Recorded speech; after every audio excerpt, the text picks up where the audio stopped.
22 বছর বয়সী, চিপচিপে গড়ন, তীক্ষ্ণ চোয়াল, ছোট ছড়ানো কালো চুল, উজ্জ্বল শ্যামবর্ণ ত্বক। পরনে ধূসর টি-শার্ট এবং কালো হাফ প্যান্ট। দেখতে একদম রাহুলের মতো, তবে ত্বক ফ্যাকাশে ধূসর, চোখ গহীন কালো, ঠোঁটে বিকৃত হাসি, আর গায়ে রক্তে ভেজা সাদা টি-শার্ট।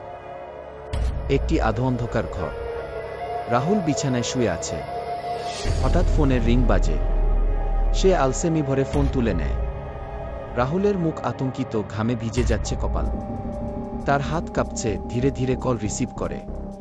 রাহুল ফোন ধরে রাখে, আরেক পাশে শুধু একটি কালো ফাঁকা শূন্যতা। ফোনের ওপাশ থেকে আসে বিকৃত একটি কণ্ঠ, তুই দরজা খুলে দেখ। কণ্ঠটা যেন তার নিজেরই। রাহুল কাঁপতে কাঁপতে ধীরে ধীরে মাথা ঘুরিয়ে বদ্ধ দরজার দিকে তাকায়। দরজার নিচ দিয়ে এক ফোঁটা অন্ধকার যেন গলগল করে প্রবাহিত হচ্ছে।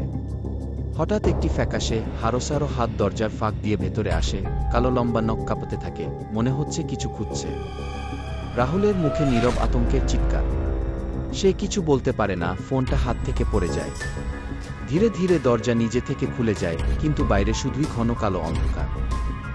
রাহুলের মুখোমুখি দাঁড়িয়ে আছে অন্য রাহুল। দেখতে একদম একই, কিন্তু তার চামড়া ধূসর, চোখগুলো গভীর কালো গহ্বর, ঠোঁটে বিকৃত হাসি, আর গায়ে রক্তমাখা সাদা টি-শার্ট। রাহুল আতঙ্কে দরজার উল্টো দিকে দৌড়ানোর চেষ্টা করে, কিন্তু অন্য রাহুল হঠাৎ তার হাত শক্ত করে চেপে ধরে, বরফের মতো ঠান্ডা সেই হাত। মেঝেতে পড়ে থাকা ফোনের স্ক্রিন জ্বলে ওঠে। নতুন একটি মেসেজ ভেসে ওঠে। এবার তোর পালা।